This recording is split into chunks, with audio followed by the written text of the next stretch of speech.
no cambiar de reyes, sino no tener ninguno.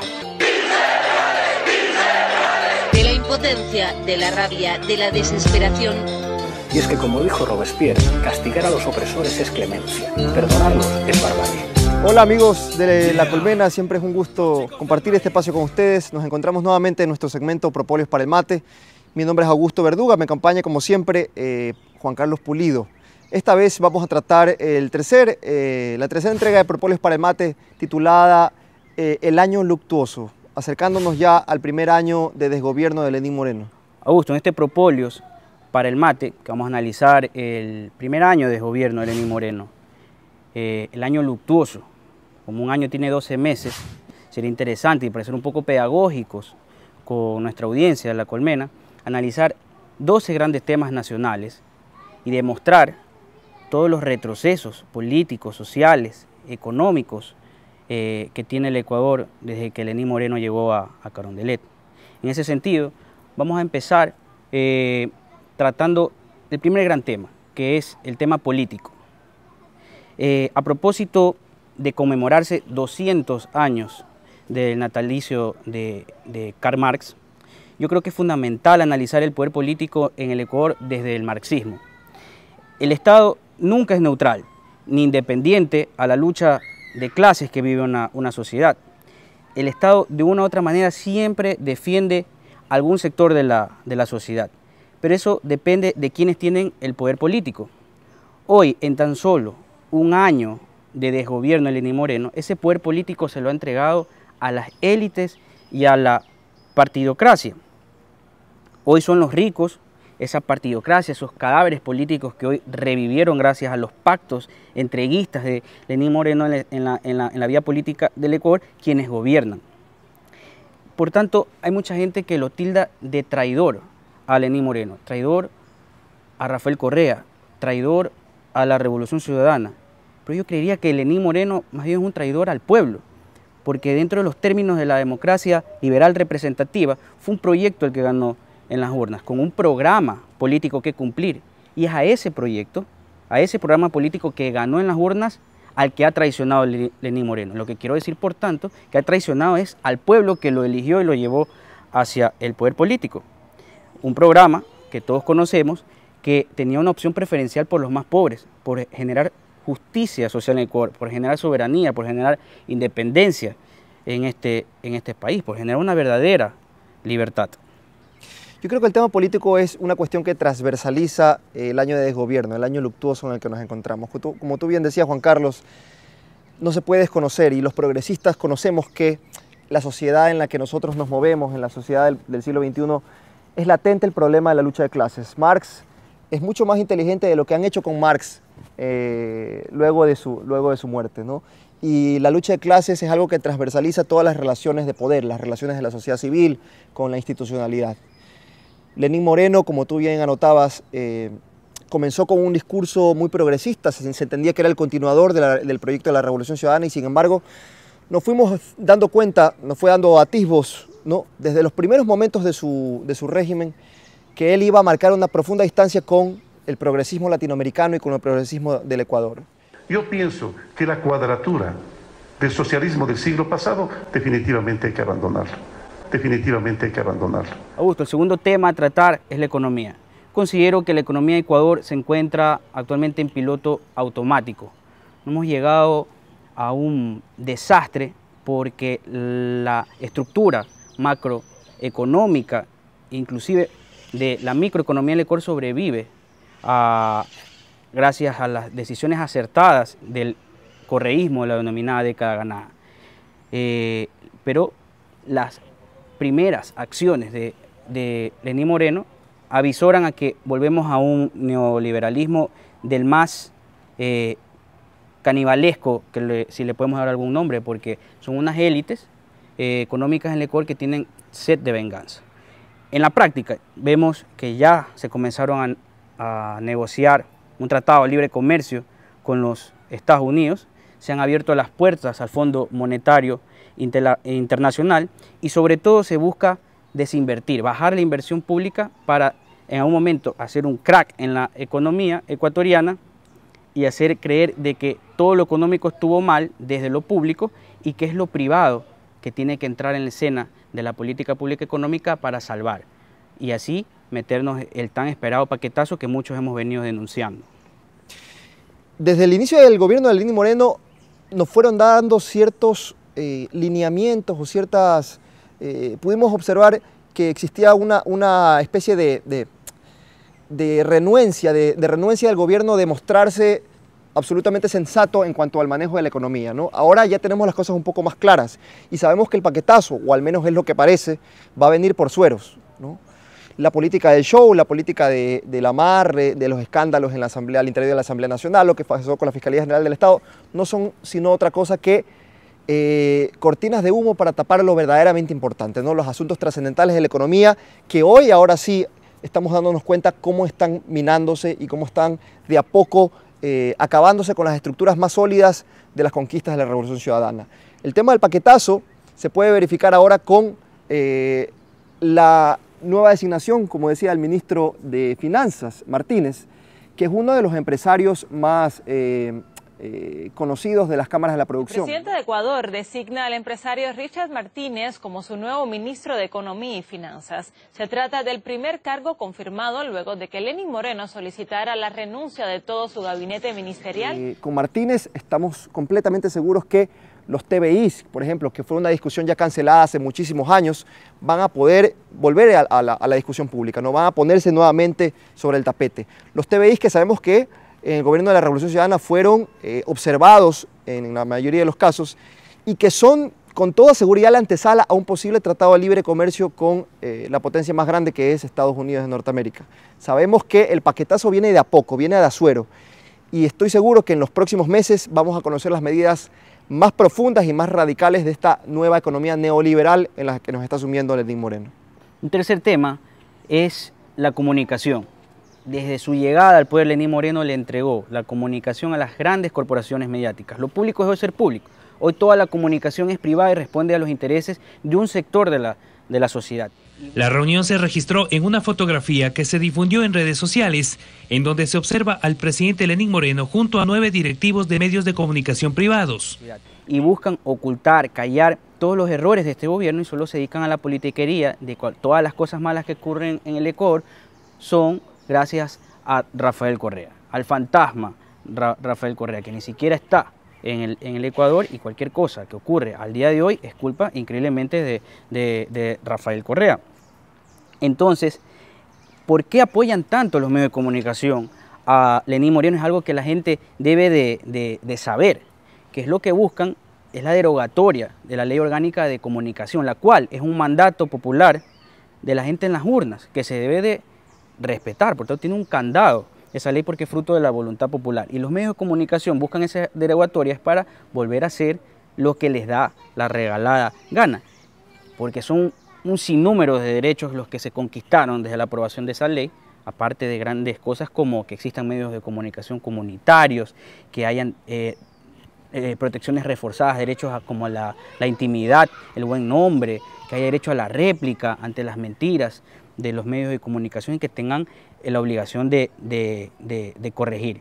Y entonces ese matrimonio llegará a su ruptura, a un divorcio, cuando las grandes corporaciones logren lo que buscan, que es la derogatoria de la Ley Orgánica de Comunicación. Ahora bien, ese tercer gran tema de la agenda, que es el secuestro de la opinión pública por parte de los medios de comunicación tradicionales y las corporaciones mediáticas, ahora alineadas, sabemos ya desde hace algún tiempo con los medios públicos, es lo que refuerza este vuelco neoliberal al que estamos asistiendo, ¿no? Y el poder brutal que tienen los medios de comunicación para configurar las identidades políticas de la gente de a pie, para hacerla funcional a sus intereses de clase, es absolutamente verificable, ¿no? Como decía Gramsci, ese gran pensador italiano, lo que buscan los medios de comunicación a través de sus corporaciones mediáticas es posicionar en el imaginario colectivo de las personas más humildes, de las personas de a pie, de las personas pobres, que lo que es conveniente para los ricos es conveniente también para ellos, porque en la medida en que los ricos, ¿no?, obtengan más ganancias, en la medida en que los ricos puedan ser más ricos, entonces vendrá como una suerte de goteo para abajo, ¿no? La riqueza se va a extender para abajo y las clases más desposeídas van a poder ser beneficiarias también de esa riqueza. Entonces el rol que juegan los medios de comunicación es absolutamente relevante en la lectura que tenemos que hacer del año luctuoso. Las corporaciones mediáticas juegan un papel trascendental, y juegan un papel trascendental porque, como decía, configuran el imaginario colectivo de la gente pobre, y la gente pobre ahorita está hablando de sobreendeudamiento, la gente pobre está hablando de la corrupción, de la década robada.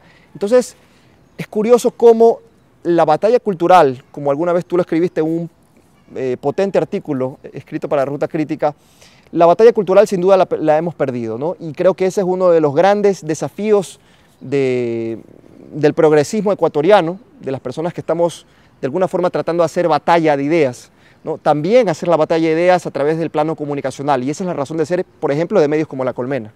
Un cuarto tema a tratar es la seguridad. Esto le atañe a la ciudadanía en general, al país, al Ecuador.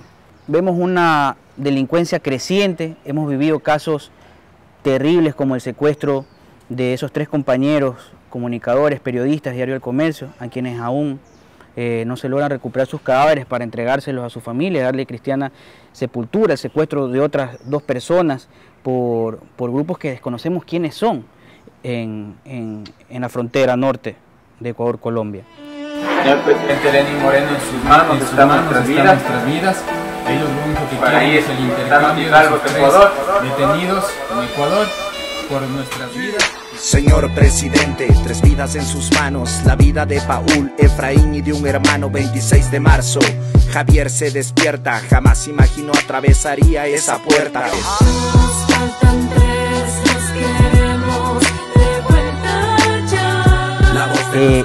Pero lo que sí sabemos en papeles, en prácticas, en políticas públicas, en materia de seguridad, es que Lenín Moreno nos metió al negocio de la guerra, un negocio en el que Ecuador jamás había formado parte, era un problema del hermano pueblo colombiano, pero que ellos deben de resolverlo. Y digo negocio, porque detrás de toda guerra existen millonarios contratos de compra y venta de armas, en los cuales siempre forma parte Estados Unidos en nuestra región. Y ya vemos que Lenín Moreno suscribió tratados puntuales en materia de seguridad con Estados Unidos y de temas de drogas.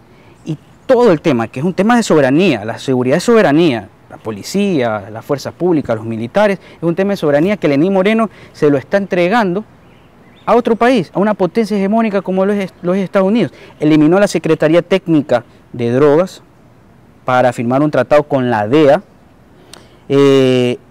eliminó la Secretaría de Inteligencia, algo que era fundamental, que la inteligencia sea manejada desde lo civil y que haga una suerte de coordinación con los diferentes cuerpos de inteligencia de las fuerzas públicas en el Ecuador. Otro tema importante en ese análisis que tú haces es verificar el desacierto que supone la designación de una figura como Mauro Toscanini como ministro del Interior, una figura que la conocemos bastante bien, tú la conoces también, Juan Carlos, muy bien, porque somos exalumnos de la Universidad Católica de Guayaquil cuando él era rector de esa universidad. Una persona que podríamos inclusive hablar de las luces que tiene economista, y esto entre comillas, ¿no? Pero que en términos de seguridad interna, de defensa del Estado, no conoce absolutamente nada. Y obviamente esta decisión de la designación de Toscanini se explica por sus fuertes vínculos con el socialcristianismo. Y es que ahí viene lo grave, porque ya sabemos cómo utilizan los socialcristianos las armas. Cuando tienen ellos el poder de las armas, ya sabemos que el discurso de los derechos humanos acaba ahí. Esto es para lograr la paz. Paz no es aguantar, la paz es respetar y hacerse respetar. Y cuando se conculcan todos estos derechos que yo he mencionado, se atropella al pueblo. Vamos a duplicar este escuadrón volante. 10 nuevas camionetas, 100 nuevas escopetas, 10.000 nuevos cartuchos y 100 nuevos hombres al servicio de Guayaquil para duplicar el escuadrón volante en su lucha contra la delincuencia. Cuando se pretende engañar a los ecuatorianos, eso no es hacer la paz, eso es lo contrario. Esta marcha busca la paz, porque será ordenada, pacífica, multitudinaria, sí, contundente también, respetuosa de la Constitución y de la ley, para que su sociedad venga precisamente en paz. La paz es espiritual, la paz no es la esclavitud a lo que otros están acostumbrados. Hasta la fe bestias protestan cuando se les da en el lomo. Los seres humanos no somos animales, tenemos que ser tratados en democracia con respeto. Quien quiere respeto primero debe aprender a respetar. Así que por la paz también hay que salir a la calle. Salir a usar esas armas de fuego. Ya saldrán las cotorras nuevamente a clamar por los derechos humanos. La porción podrida de la ciudadanía tiene que caer abatida, tendrá que caer abatida. Entonces es realmente preocupante que en un conflicto tan sensible como el que está afrontando el Ecuador ahorita en la frontera norte, con 3 compatriotas del diario El Comercio muertos, con una pareja de compatriotas que aún no sabemos si están vivos o muertos, y que por cierto las corporaciones mediáticas ya se olvidaron de su existencia, porque ya no son funcionales a los intereses de la clase política, ¿no? Es realmente lamentable la designación de una figura como Toscanini, ¿no?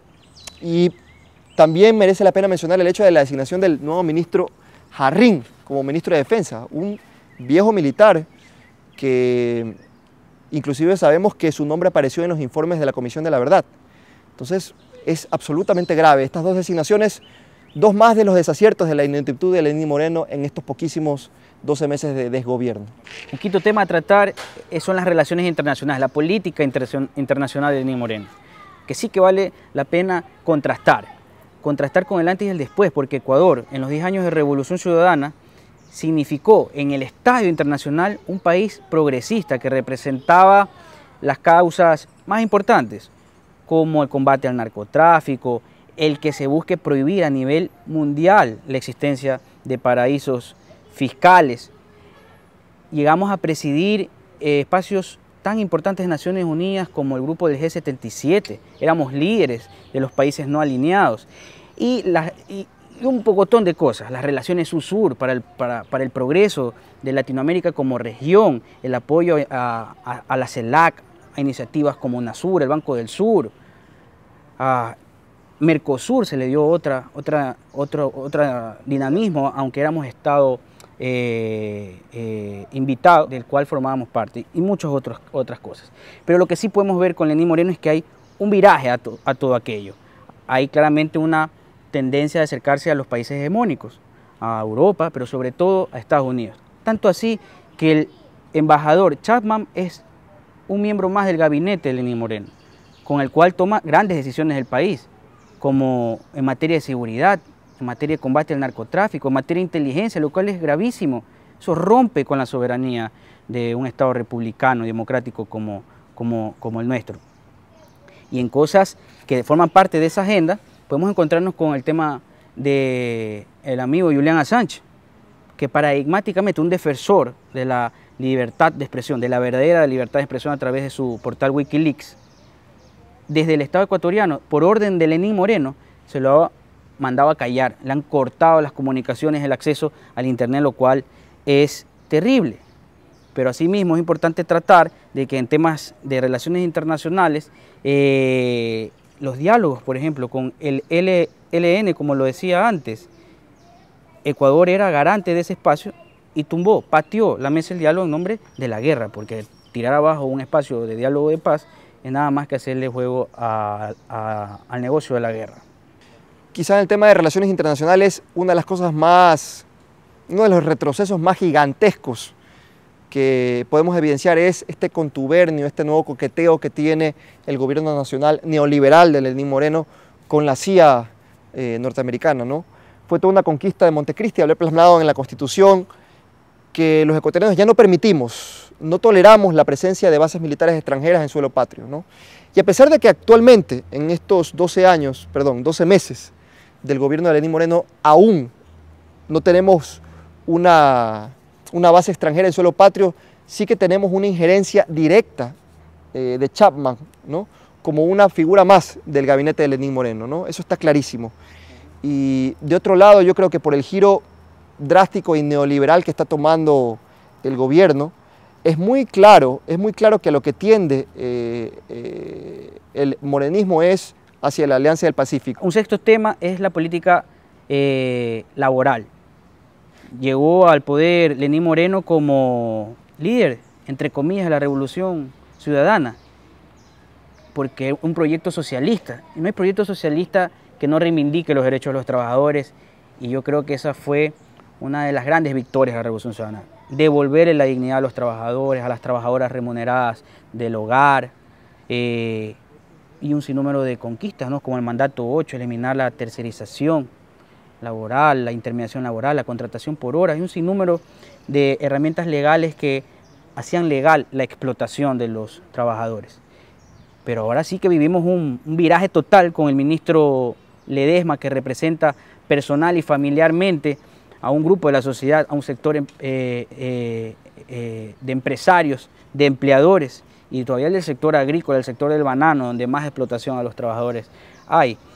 Y nos llevan hacia unas nuevas formas de contratación, de flexiseguridad laboral, como las ha catalogado el ministro, y con un sinnúmero de retrocesos que las mismas cámaras de comercio se las han pedido al ministro de Trabajo. Cosas tan abismales, inconstitucionales, como haber hecho acuerdo ministerial que las inspecciones de trabajo que solicitan los trabajadores ante violaciones de su derecho tengan que hacerse con 15 días de anticipación siendo notificados a los empleadores. Es decir, tienes que avisarle como inspector de trabajo al dueño de la empresa que vas a ir luego de 15 días, para que cuando llegue el inspector de trabajo todo se oculte, todo se maquille, todo está bien. Lo cual no solo es inconstitucional, sino que viola tratados internacionales de los cuales Ecuador es parte, como los tratados de la OIT, que mandan que las inspecciones de trabajo tienen que tener el factor sorpresa, lo cual el ministro Ledesma claramente por unos intereses de clase los ha derogado. Quizá uno de los temas más sensibles para medir el desgobierno al que nos tiene acostumbrados Lenín Moreno es el ámbito laboral. Una de las grandes conquistas, el individuo prooperario, que fue una de las grandes conquistas de los derechos sociales, ahora se encuentra absolutamente mermado. Este ministro de Trabajo, Raúl Ledesma, que podríamos inclusive catalogar como ministro de los empleadores, no ministro de Trabajo, ministro de los empleadores, ya ha dicho, ¿no? Ha anunciado en declaraciones que se va a buscar la flexiseguridad laboral. Y esto es otro de los eufemismos del capital, porque si hablamos de flexibilidad laboral no podemos hablar de seguridad laboral. O existe seguridad laboral o existe flexibilidad laboral, ¿no? Con la consecuente violación a todos los derechos humanos fundamentales de la clase obrera. En los contratos de temporada, por ejemplo, para irnos a un tema muy puntual, los contratos por temporada que recoge nuestra contratación laboral, que antes eran solo destinados para aquellas actividades, aquellos menesteres de carácter informal, ahora va a ser el pan de cada día para la clase obrera. Cuestiones muy puntuales, por ejemplo, como la precarización laboral que supone que ya no se reconozca el 100% de recargo de las horas suplementarias o extraordinarias, sino el 15%, como ha sido ya manifestado por el gobierno nacional. No va a haber un recargo que sobrepase el 15%, ¿no?, en horas suplementarias u horas extraordinarias. Entonces, ¿eso qué quiere decir? Que en términos de derechos laborales, cuando hablamos de horas suplementarias o extraordinarias, hemos retrocedido 85% en los beneficios que la ley le otorgaba antes. Es un claro retroceso en términos de derechos laborales, una clara violación del indubio prooperario y es una renuncia y una apuesta por la precarización absoluta de los derechos de nuestros trabajadores. Este tema tiene para largo y ya nos cae la noche. Yo sugiero ir adentro y seguir conversando. ¿Qué te parece? El séptimo tema, Augusto, es educación y vivienda, dos grandes promesas del programa de gobierno de Lenín Moreno, donde también hemos demostrado su politiquería, inoperancia y mediocridad.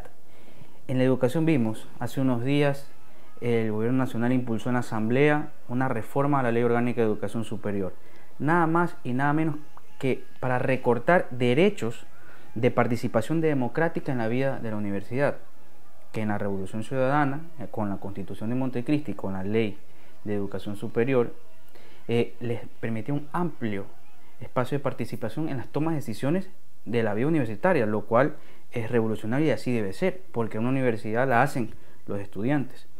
Entonces ahora vimos que claramente una conspiración con los dueños de las universidades privadas y los rectores, que son empleados de los dueños, recortaron los derechos de participación de los estudiantes, obviamente para avanzar en un recorte de los derechos de los estudiantes, una suerte de agudización de la privatización de la educación superior en las universidades privadas para volver a la época de las tasas. Casi que para hacer cualquier cosa en una universidad ecuatoriana del pasado tenías que pagar una tasa, ¿no? ¿Verdad? Estamos volviendo a ese pasado, el pasado de las universidades de garaje, donde la mejor política de educación superior es la de la mínima intervención.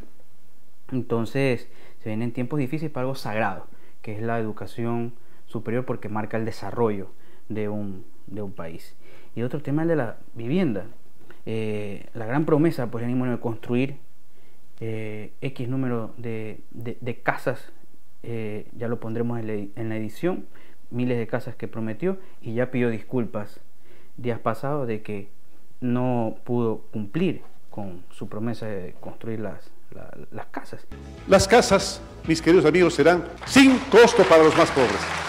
Eso sí, lo que sí cumplió es con los ricos. Con el pueblo no cumplió construir las casas, cumplió con los ricos derogando la ley de plusvalía, que lo único que garantizaba es una correcta democratización del derecho a la vivienda, y cortar con un delito que es la especulación inmobiliaria. En materia de educación y vivienda, que son derechos paradigmáticos del ámbito social, ¿no? De los derechos de segunda generación, es importante también mencionar el retroceso que supone las escuelas, haber vuelto a las escuelas unidocentes, ¿no? Para los sectores rurales. No solo es un retroceso en temas de educación universitaria y una demanda por un cogobierno estudiantil de parte de los estudiantes universitarios, sino también la educación básica, la conquista que había supuesto el gobierno de la Revolución Ciudadana con las escuelas del milenio. Vemos ahora que está absolutamente amenazada por el retorno a las escuelas unidocentes. Y esto es condenar al desarrollo a la población rural, ¿no? Es, como decía alguna vez, y sí que merece la pena citarlo, al exmandatario Rafael Correa, es decir, en Latinoamérica ya no hacía falta el apartheid, solo necesitábamos darle la peor educación, la educación más deplorable a los pobres para seguir manteniéndolos en su desarrollo. Un solo profesor. ¿Qué implica las escuelas unidocentes? Un solo profesor que imparte todas las materias. O sea, es la persona que imparte matemática, física, literatura, educación física, todas las materias recogidas en una sola persona. ¿Cómo vamos a salir de su desarrollo con ese tipo de políticas públicas? Es un claro retroceso. He dispuesto, he ordenado que inmediatamente se empiecen a reabrir las escuelas unidocentes o duodocentes. Ahora, si el problema, y esto es lo que se ha argumentado desde el gobierno nacional, si el problema de las escuelas unidocentes, si el problema de las escuelas del milenio, tan criticadas, y que ha sido un avance holístico, ¿no? En materia de educación, si el problema era el transporte, ¿no? Porque esa es la excusa del gobierno nacional, que los estudiantes de las escuelas rurales no podían o no tenían las suficientes condiciones o los caminos, los senderos vecinales o las carreteras suficientes para poder llegar a las escuelas del milenio, entonces solucionamos el tema del transporte, pero no condenemos al subdesarrollo a las personas, a los chicos de las escuelas rurales a seguir con las escuelas unidocentes. Ahora, decir que el problema es el transporte es como decir, por ejemplo, que para acabar con los problemas maritales, ¿no? Con el grado de índice de divorcios, pongamos por caso, entonces anulemos la institución del matrimonio para que no haya divorcios. El octavo tema es el Estado de Derecho. Paradójicamente el 8 es sinónimo del infinito. Infinitas son las violaciones a la Constitución por parte de Lenín Moreno y sobre todo de su Consejo de Notables, que es el Consejo de Participación Transitorio. Ya lo pronosticábamos nosotros cuando hicimos nuestro primer propolios para el mate, titulado El golpe de Estado plebiscitario. Es terrible. Como abogado de profesión, se me es difícil pensar cómo salir a recuperar la ruptura tan fuerte que ha generado el Estado de Derecho Lenín Moreno con este Consejo de Participación Ciudadana. Ya vemos que en su ansias de repartirse todas las instituciones de control del Estado ecuatoriano para obviamente tener todo un camino para la recomposición neoliberal del Estado, no respetan nada, no respetan la Constitución. Es tan grave la cosa que este Consejo de Participación Ciudadana inclusive va a evaluar a la Corte Constitucional, lo cual rompe los principios básicos de un Estado republicano y sobre todo que se dice constitucional. Entonces, Augusto, nos acercamos a un abismo con esta ruptura de las instituciones que nos hacen ser una república, y de verdad el futuro es complicado, porque volvimos al pasado en el que en el Ecuador prima la ley del más fuerte y de los poderes fácticos. Y ya para lo más paradigmático en esta ruptura del Estado constitucional de derechos son las felices declaraciones de Julio César Trujillo, el presidente de la Junta de Notables, quien ha dicho ante los medios de comunicación masiva que en el evento de que las normas creadas para regular las atribuciones de este Consejo Transitorio, que es inconstitucional, en el caso de que las decisiones de este Consejo inconstitucional se encuentren en contraposición con las normas de la Constitución, ha dicho Trujillo, nuestras decisiones como ente transitorio han de prevalecer por encima de la Constitución. Está determinado en las resoluciones que hasta ahora ha tomado el Consejo. Nosotros tenemos facultades para dictar normas que regulen nuestro procedimiento. Esas normas, inclusive con sentencia de la Corte Constitucional, tienen la misma jerarquía que la Constitución. Y se debe entender que en el caso de que hubiera algún conflicto entre nuestras decisiones y la Constitución, ha de prevalecer la norma creada por nosotros para cumplir nuestras tareas sobre la norma que no rige para cumplir estas tareas. Ecuatorianos, no existe en la historia republicana de nuestro país, no existe un antecedente que haya sido más totalitario o que suponga una ruptura tan evidente, tan atroz, tan inverosímil para el Estado de Derecho ecuatoriano como esta. Nuestras atribuciones como ente autónomo están por encima de la Constitución.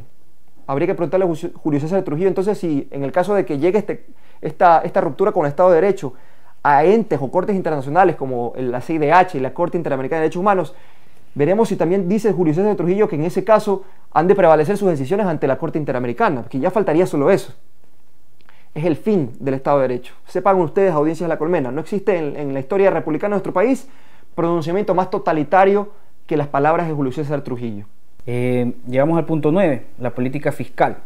Algo que marcó a la Revolución Ciudadana fue la justicia redistributiva a través del cobro de impuestos a los que más tienen, para un poco redistribuir la riqueza en el Ecuador y garantizar derechos a las grandes mayorías con educación, salud y todos los derechos sociales que el Ecuador conoce, que se garantizaron y se conquistaron en 10 años de Revolución Ciudadana.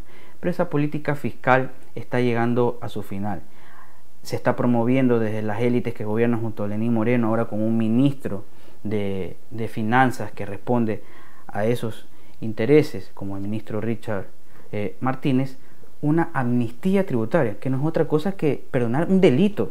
Personas que han evadido impuestos se los va a perdonar. Se va a perdonar de irse presos, porque el no pagar es sacrificar derechos de los más pobres.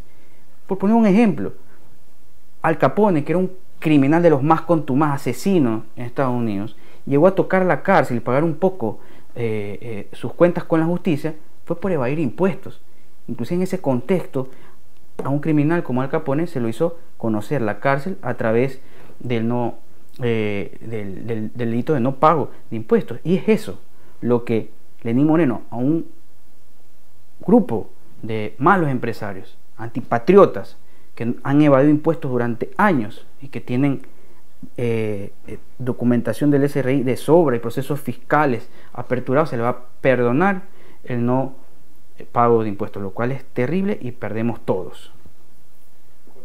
En temas de política fiscal, yo creo que el giro al modelo neoliberal, ¿no? Está clarísimo, ¿no?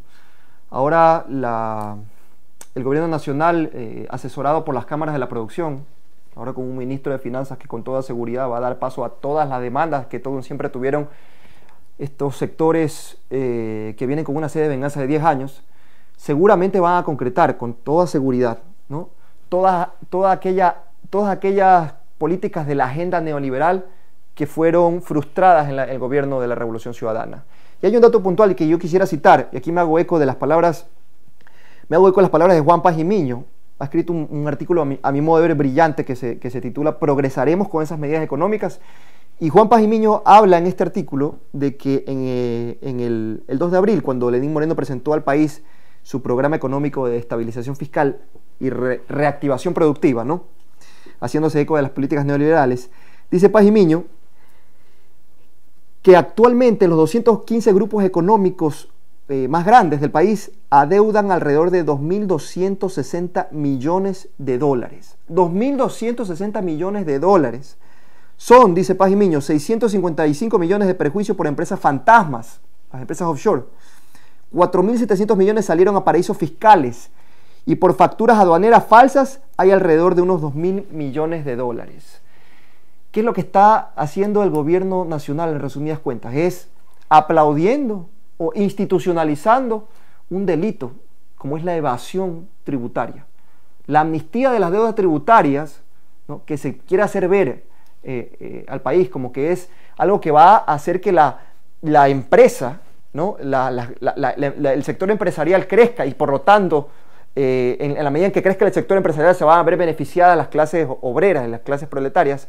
Es una de las grandes mentiras del siglo XXI. Seguimos insistiendo en la política neoliberal cuando ya sabemos que la historia nos enseña que el Ecuador no puede volver a esas prácticas. El feriado bancario es una de las muestras más claras, más fehacientes, de que esto no es nada nuevo, no son políticas nuevas. Están hablando inclusive de políticas que van a modernizar el Estado. Esto no es nada moderno, es algo viejo, ya lo vivimos y hay que aprender a tener memoria histórica.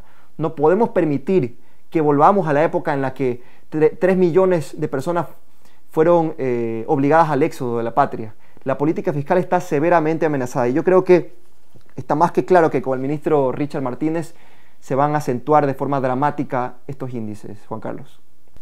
El 10º tema, Augusto, es la agricultura, algo que rodea y caracteriza al cerco mediático de los medios de comunicación, es que del campo no se habla, nadie sabe qué ha pasado con la política agraria de este gobierno. Lo que se conoce es que semana a semana se movilizan los campesinos al cierre de carreteras, nuevamente al paro, exigiendo se respete el tarifario de productos que garantizan la soberanía alimentaria en el país y la economía de nuestros agricultores y campesinos, como el precio del arroz. Conocemos que se han movilizado cerrando carreteras porque desde el gobierno no se lo hace respetar. También todas esas garantías que había hacia los campesinos de la patria, acceder a precios reducidos de fertilizantes, urea, todo eso se ha acabado. La política de crédito agrícola a favor de nuestros pequeños agricultores se ha acabado, pero los que vemos muy callados, que antes sí que los veíamos en los medios de comunicación tradicionales y mercantiles salir a reclamar, es a la élite pues de la agricultura, a esas no más de 10 familias terratenientes que tienen el control del mercado del banano, de las flores, porque hoy forman parte pues de este gobierno, pero nadie se pregunta ¿y qué pasa pues con el pequeño agricultor en la contrarrevolución de Lenín Moreno? Porque los medios de comunicación no dicen prácticamente nada, y eso sí, nos comprometemos como Colmena a visitar los campos y recoger de primera mano de la voz de los hermanos campesinos y de los pequeños agricultores qué pasa con el gobierno de Lenín Moreno, porque de lo que se siente hay un clarísimo abandono del agro ecuatoriano. Los agricultores arroceros se toman las vías del Guayas en protesta por los bajos precios del producto en el mercado. Esta mañana, durante casi 3 horas, agricultores bloquearon el paso vehicular en la carretera que conduce a Manabí. Son agricultores de arroz de la provincia del Guayas. Se tomaron los 2 ingresos a Daule y dejaron un comunicado a ese cantón.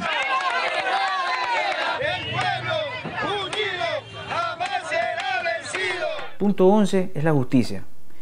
La justicia hoy en día se encuentra secuestrada por esta contrarrevolución que impulsa Lenín Moreno. Vemos que se han revivido casos de violencia política que se encuentran impunes, intentos de asesinato a personas que estuvieron vinculadas al gobierno de la Revolución Ciudadana. Y vemos también pues una clarísima metida de manos para hacerse de la justicia del Consejo Nacional de la Judicatura, de la Fiscalía General del Estado, de la Contraloría, para convertirla políticamente como un organismo de persecución política y poderle cerrar el círculo a la estrategia del lawfare y evitar que líderes como Rafael Correa regresen al Ecuador e impulsen la resistencia y activen mecanismos democráticos para poder recuperar el orden constitucional, como una Asamblea Nacional Constituyente, una revocatoria de mandato. Entonces vemos que la justicia hoy en día se encuentra secuestrada, realmente politizada, y lo cual es una pena. Perdemos todos, porque la justicia debe tener la característica de la independencia y ser un control a los poderes políticos cuando se